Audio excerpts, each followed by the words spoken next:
Have you ever pondered how humanity made it this far? Given some of these historical tidbits we really shouldn't have. This isn't about remarkable inventions or exceptional leaders. It's centered around the most foolish choices, strangest occurrences, and downright bizarre calamities that actually found their way into the annals of history. From flatulent gestures and floating witch trials to monarchs convinced they were made from glass, these are the types of tales your educators conveniently omitted. Probably for very valid reasons. Brace yourself for 33 historical blunders so ludicrous they elevate modern foolishness to brilliance. Alright, you think your profession is strange? Allow me to introduce you to Kiri Fury Han from Japan's Edo period.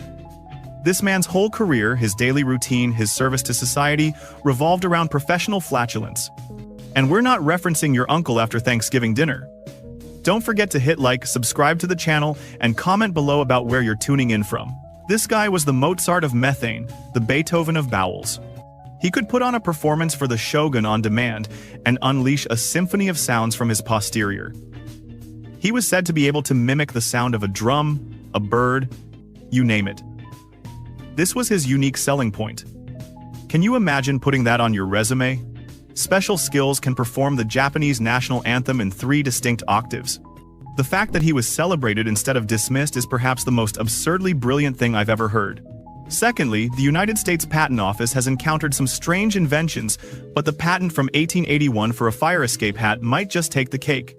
This inventor, who was undoubtedly a genius of the Wile E. Coyote type, designed a top hat intended to function as a parachute.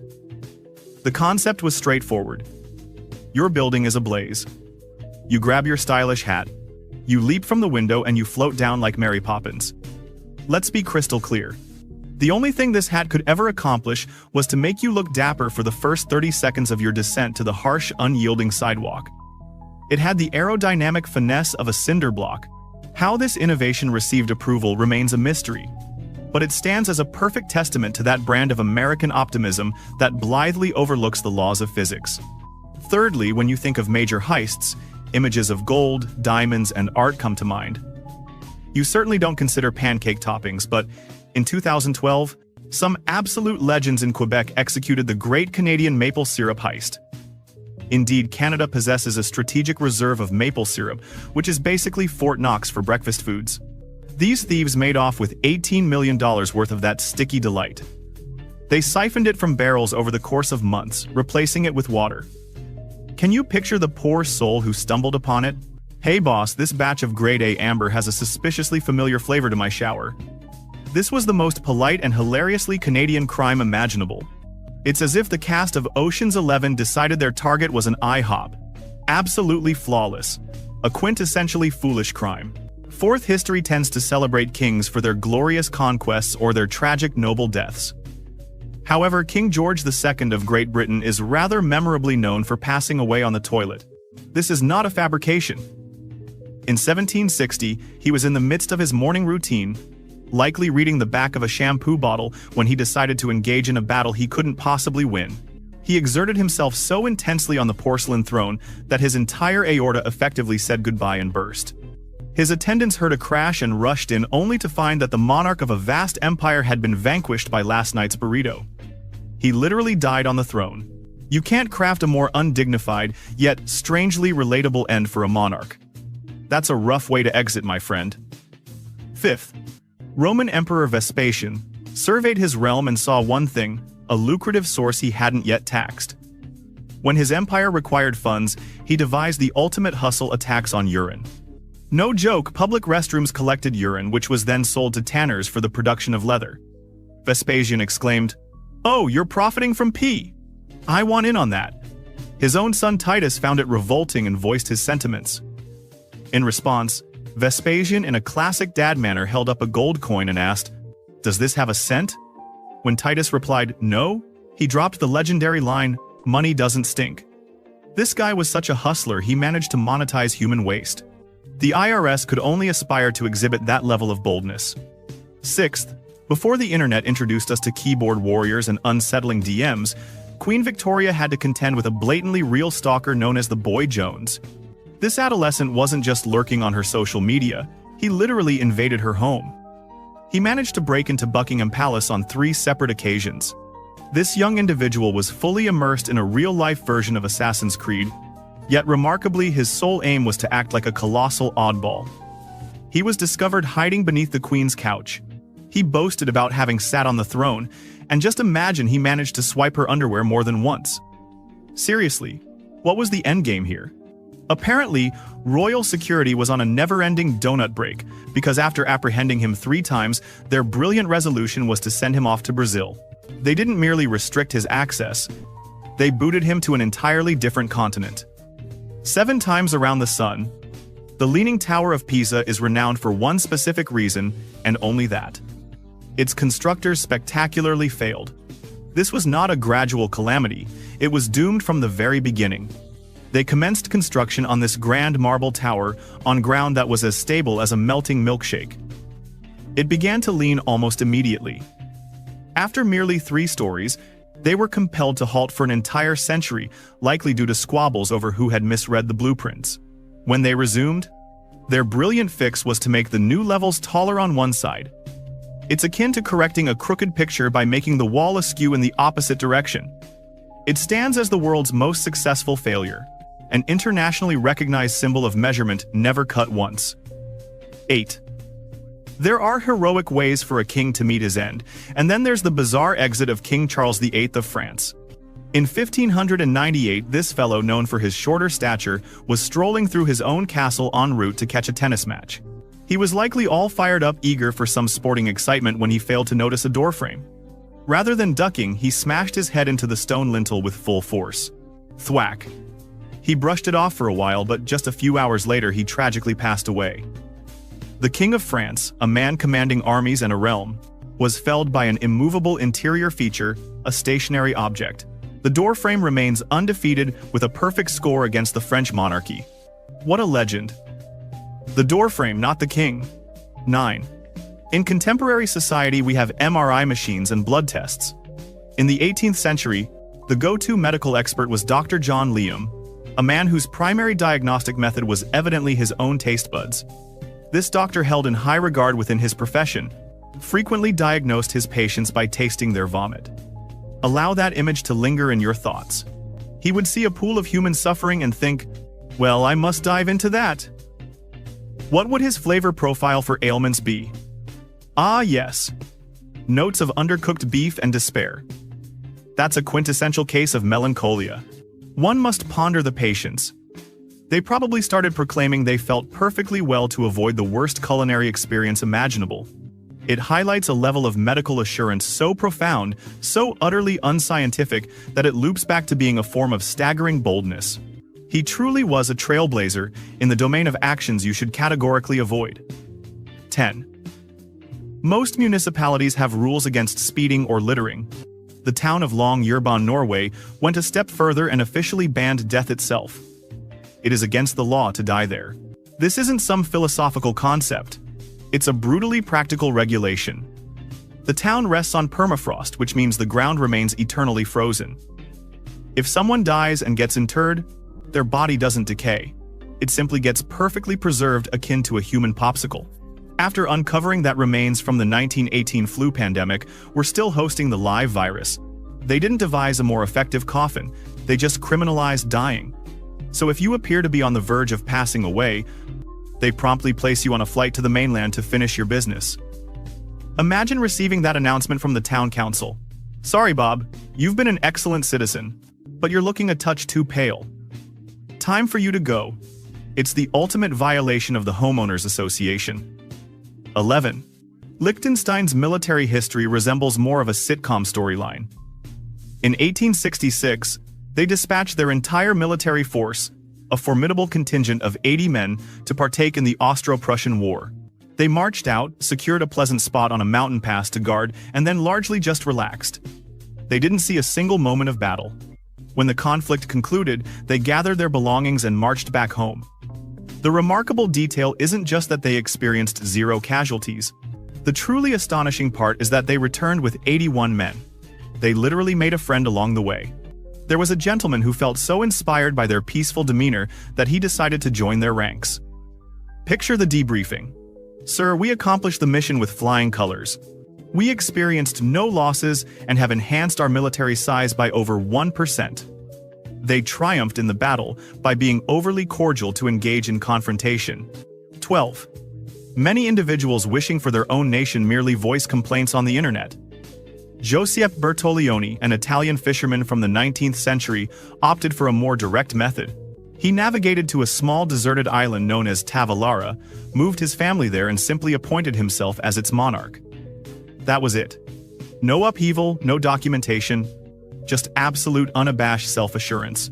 He became the ruler of a mere rock shared with himself and some wild goats. The most ludicrous aspect is that the world just accepted it. When the legitimate king of Sardinia happened to pass by for a visit, he officially acknowledged Bertolioni as a fellow sovereign. It was the pinnacle of the fake-it-till-you-make-it strategy. This individual woke up one day, decided he was royalty, and the world simply said, "All right, sounds good." His regal responsibilities likely involved fishing and ensuring the goats didn't munch on his laundry. 13. In the grand custom of husbands gifting questionable items, a funeral director in 1,950 seconds. New Zealand set a remarkable precedent. He chose to create a custom vehicle for his cherished wife. A kind gesture until you discover that his main construction material was a coffin. He took a casket, reworked the chassis, and transformed it into their family station wagon. This was no Halloween joke. This was their everyday vehicle. Just imagine his wife's reaction. Oh, a car. And it's so final. Can you envision her handling errands in this contraption? Driving the children to school? Going grocery shopping? All while navigating a moving testament to her husband's unusual profession. It stands as a masterpiece in the realm of morbidly practical engineering, making a compelling case for simply getting your spouse a gift card next time. 14. Ministers have always sought inventive methods to connect with their congregations. Yet a parish in 19th century Tennessee elevated that concept to an entirely new level. Confronted with communities dispersed along the Holston River, instead of establishing multiple chapels, they constructed a single church aboard a massive vessel. It was a genuine floating house of worship that would drift from community to community. The pastor didn't serve a parish, he had a waterway. This introduced some truly unique logistical hurdles. Imagine delivering a sermon on damnation while your entire church is gently floating downstream. What happens if the collection plate goes overboard? It was part religious service, part leisurely river ride. You could get baptized and then promptly dive in for a swim. It was the ultimate carpool lane to salvation. 15.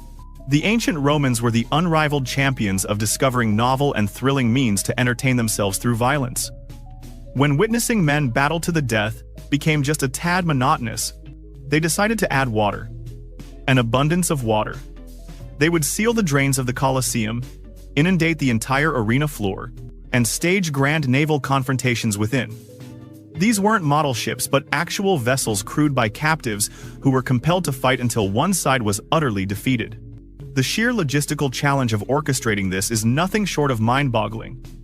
It was the ancient world's equivalent of a monster truck rally occurring inside an Olympic swimming pool.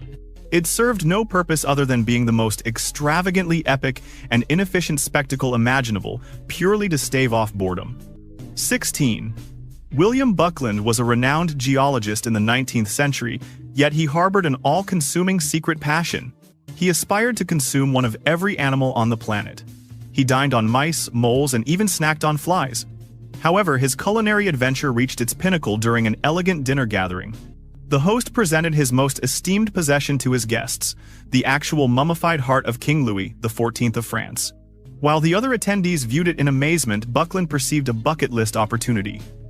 He reportedly exclaimed, "I have sampled many peculiar things, but I have never tasted a king's heart." Then he seized the centuries-old organ and consumed it. He devoured a priceless historical artifact right there at the dinner table. That's more than just breaking social norms. It's a new zenith of historic trolling. You cannot recover from that. You will forever be remembered as the individual who consumed the king's heart. 17. Complaints regarding poor service have been widespread. But the scholars at Oxford University in the year of 2003 elevated it to an unprecedented level. Everything commenced when two scholars at an inn voiced their dissatisfaction about the horrendous wine they were served. The bartender, instead of providing restitution, reportedly threw the wine back at them and hurled insults in return. This situation escalated from a negative online review into the St. Scholastica Day riot. A fierce conflict erupted between the students and the locals. This wasn't merely a physical scuffle. We are speaking about a 3-day clash involving bows and arrows that resulted in nearly 100 casualties. It was a full-scale urban battle, ignited by some subpar wine. The aftermath was equally absurd. The monarch lent his support to the university. Thus, for the subsequent 470 years, the town's mayor was required to march barefoot to the university church annually to pay a fine. All of this due to 2 individuals disliking their drink. 18. If history were akin to a video game, Sir Adrian Carton Deweyart would undoubtedly be the central character who activated God Mode. This individual was a professional soldier who approached warfare like an extreme sport and accumulated injuries as if they were trophies. Throughout his career, he sustained gunshot wounds to the face, head, stomach, ankle, leg, hip, and ear. He endured numerous plane crashes. He escaped from a prisoner of war camp by tunneling out. At one point, when a physician declined to amputate his mangled fingers, he simply removed them by himself. And astonishingly, he relished every moment of it. He famously stated, "Honestly, I found enjoyment in the war." This individual was not just a soldier. He was a human terminator who likely viewed losing an eye as a strategic advantage, as it eliminated his blind spot on one side. He was so indestructible that he probably passed away healthily of old age, purely from sheer boredom. 19. The reasoning employed during the witch hunts was so astoundingly nonsensical that it merits some sort of recognition. One prominent method for identifying witches involved the swimming test. The accused, typically a woman, would be bound and tossed into a river. The logic followed this premise. As water is pure, it would reject a wicked witch, resulting in her floating. If you floated, you were deemed a witch and swiftly executed. However, if you were innocent, the pure water would accept you, causing you to sink and subsequently drown. Let's take a moment to appreciate this flawless no-win predicament. It is the epitome of a rigged game. Option A, you float and we execute you. Option B, you sink and we still execute you. Congratulations, you are innocent. Your reward is a lung full of river water. This represents a judicial system crafted by an utter fool. 20. Jacques de Molay, the last Grandmaster of the Knights Templar, delivered history's most satisfying and terrifying mic drop. In the year of 1314, as he was set ablaze on the orders of King Philip IV of France, he did not merely scream. He utilized his final breaths to unleash an epic curse. He called forth both King Philip and Pope Clement, the 2 individuals who orchestrated his downfall, to confront him before God within the year. It was the ultimate "I'm dragging you down with me" monologue. And here's the unbelievable part. It actually succeeded. The Pope perished merely a month later from a sudden ailment. The king met his demise in a hunting accident before the year concluded. This wasn't just a random curse from an enraged man. It was a divinely endorsed revenge plot. The moral here is to never allow the person you are about to burn to have the last word. 21. The citizens of London during the 18th and 19th centuries were true champions of ingenuity. Even concerning the recently departed gravediggers, devised a grim yet brilliant side hustle trading in second-hand coffins.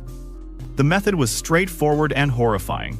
They would wait some time, then excavate a recently buried coffin, pry it open, remove the corpse back to the grave or into a communal pit, and then resell the lightly used coffin to a new, unsuspecting family. It was the ultimate recycling initiative powered by pure, unashamed capitalism. You must admire the audacity. Picture the sales pitch. This one is a classic oak model, sturdy with a bit of character. The previous owner simply no longer required it. It was a morbid circular economy, illustrating that some individuals would go to any lengths to save a few dollars, even if it meant evicting a deceased individual. 22. Most sporting events originate from traditions highlighting strength or skill. The Great Pancake Race of England emerged from a kitchen crisis. The tale recounts that in the year 1445, a local woman became so engrossed in the task of making pancakes that she completely lost track of time.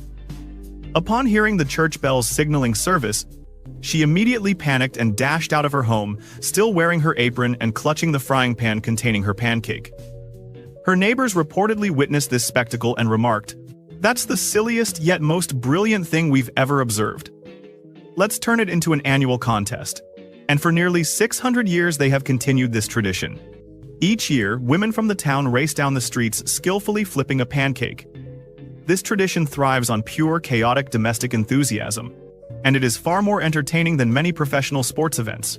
23. The latter part of the 19th century was a remarkable time for addressing problems that genuinely did not exist. A prime example is the patent from 1896 for an automatic saluting device. This peculiar contraption was designed to be worn on one's head and was attached to the hat. Whenever you nodded your head to greet another person, a mechanism would effortlessly lift the hat on your behalf. This invention catered to gentlemen who apparently found the act of tipping their own hat to be too exhausting. It was a true marvel of lazy engineering. Can you picture the potential for chaos? A simple sneeze could unleash a series of frantic and uncontrollable hat movements, making you appear as though you were attempting to signal a passing vessel. It was an absurdly over-engineered answer to a gesture that literally takes half a second. It stands as a tribute to complicating life under the guise of convenience. 24. Nowadays, we regard the fork as a fundamental utensil for dining. However, for many centuries, the Christian Church deemed it a tool associated with evil. When the fork first made its way to Europe from the Byzantine Empire, the reaction was one of horror. People considered it an artificial hand and an affront to God who had given us perfectly good fingers to scoop food into our mouths. Church officials condemned it as a sinful tool of extravagant vanity and luxury. They genuinely believed that using a tiny two-pronged utensil for eating was a slippery slope towards eternal damnation. It was deemed too delicate, too foreign, and too reminiscent of a diminutive devil's pitchfork. This serves as a stark reminder that throughout most of history, humanity's initial response to any innovative invention has often been to scream out that it might be malevolent. 25. The pressures of kingship can be overwhelming, but King Charles VI of France took royal anxiety to unprecedented heights. At some point in the 15th century, he developed a peculiar delusion. He became convinced that his entire body was composed of glass. He was not speaking in metaphors. He truly believed that he would shatter into countless tiny fragments if anyone so much as brushed against him. This mindset made governing a country exceptionally challenging. He refused to allow anyone to make contact with him and had iron rods sewn into his garments to guard against any accidental breakage. Visualize the royal court constantly tiptoeing around, not for political intrigue, but to prevent literally shattering their sovereign. This exemplifies history's most fragile masculinity. One cannot successfully lead an army into battle when fearful of a strong gust of wind. He was the original Mr. Glass, albeit with a crown and significantly more responsibility. 26. Long before the emergence of TikTok challenges during the splendid pre-internet era of the 1950s, students created one of the most pointless crazes ever: phone booth stuffing. The objective was simple, foolish, and profoundly uncomfortable. One merely attempted to fit as many individuals as possible into a standard glass phone booth. That was the entirety of it. There were no rewards, no objectives, just the fleeting fame of being squished against 17 of your sweatiest classmates. Teams from colleges across the globe competed to achieve the record, which allegedly stands at 25 people. How is that even feasible? It must have resembled a human Tetris game gone terribly wrong. It was an odd, fleeting craze that perfectly encapsulated a time when individuals had to create their own silly entertainment without the aid of a glowing screen. 27. The Soviet Union's approach to engineering often revolved around the philosophy of, what if we simply made it larger? This mindset reached its absurd peak with the Antonov A-40, commonly referred to as the flying tank. Someone, presumably immediately promoted, concluded that the best way to transport a tank to the battlefield was to attach a colossal pair of biplane wings and a tail to it and tow it into the sky. This was an actual prototype. They truly constructed this device, and it took its one and only test flight in the year 1942. A bomber towed the winged tank aloft. However, the drag was so substantial that the bomber had no choice but to abandon it prematurely.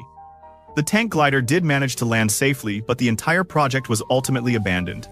It stood as a remarkable failure, a striking testament to the belief that just because you can attach wings to something, it doesn't necessarily mean you should.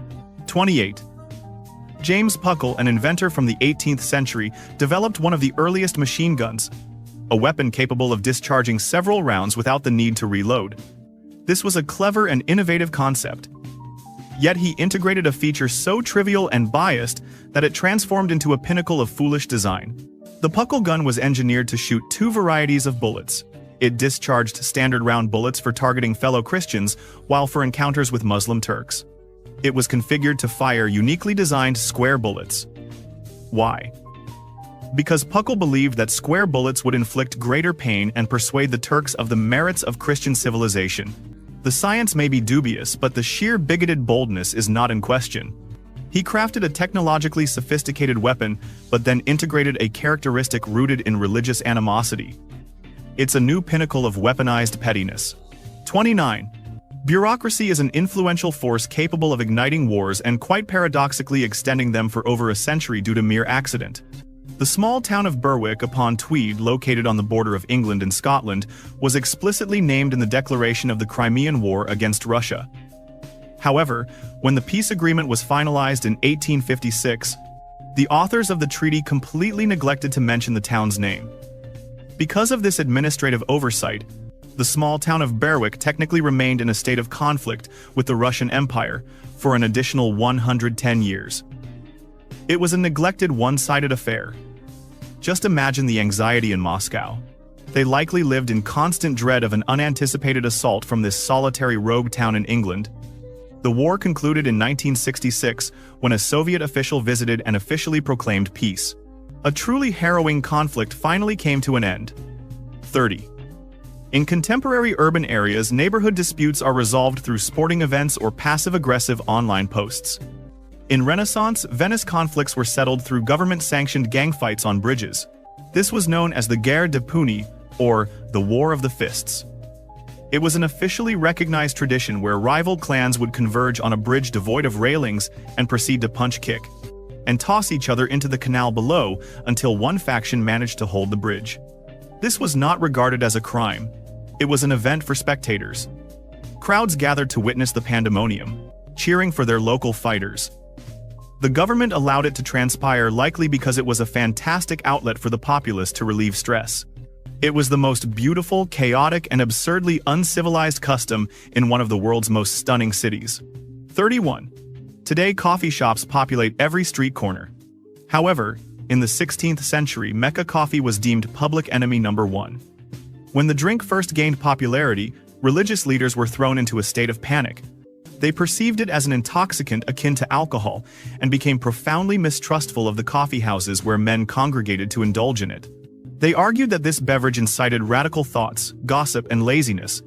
Essentially, they feared that individuals fueled by caffeine might gather and devise ideas, which has always been daunting for those in power. Thus, they imposed a ban. The governor of Mecca mandated the closure of all coffee houses and the destruction of all coffee beans. Naturally, it was a brief prohibition, as you cannot obstruct individuals from accessing their beloved morning brew. It was a moral panic over a bean that failed spectacularly. 32. Some individuals make a significant impact on the world. Thomas Midgley Jr. left an enormous toxic legacy. This man may very well be the most detrimental inventor in the history of humanity, and he accomplished it all with the best of intentions. Initially, in the 1920s, he created leaded gasoline to prevent car engines from misfiring. This practice released vast quantities of neurotoxic lead into the air for decades. Then, as if that wasn't sufficient, he proceeded to invent Freon or CFCs as a harmless coolant for refrigerators. This caused a considerable breach in the ozone layer. This man singularly incapacitated the planet's atmosphere on 2 occasions. The ultimate tragic irony occurred at the twilight of his life. After contracting polio, he devised a complex arrangement of ropes and pulleys to elevate himself from bed. In 1944, he became ensnared in his own contraption and accidentally strangled himself. He effectively crafted his own downfall. 33. King George III of Great Britain is predominantly recognized for his loss of the American colonies. Yet he also deserves recognition for his distinctive methods in international diplomacy. During periods of intense mental instability, his perception of reality transformed into something quite imaginative. The most well-known anecdote recounts an occasion when he meandered through Windsor Great Park. He noticed a grand oak tree and became convinced that it was the King of Prussia. He didn't merely wave in acknowledgement. He walked up to the tree, bowed deeply, and began to shake one of its branches as if it were the hand of a king, engaging in an animated and lengthy dialogue. His royal aides could only step back and observe their sovereign negotiating with a piece of wood. It serves as an utterly absurd symbol of a man whose empire was disintegrating while he busied himself attempting to strike up a friendship with the nearby greenery. And that, my friends, was akin to a guided tour of the historical version of frequently slipping on a banana peel in a public setting while proclaiming oneself an intellectual. But now I'm eager for your hot take. Which of these what on earth were they thinking? Scenarios turned out to be brilliance, cleverly disguised. Step up and commit to the narrative. Champion your favorite historical disaster in the comments. And if this exceptional absurdity ignites your passion, tap the like button, share it with someone who enjoys delving into history, subscribe to our channel and activate notifications so you won't miss our next thorough analysis. Thank you for tuning in until next time.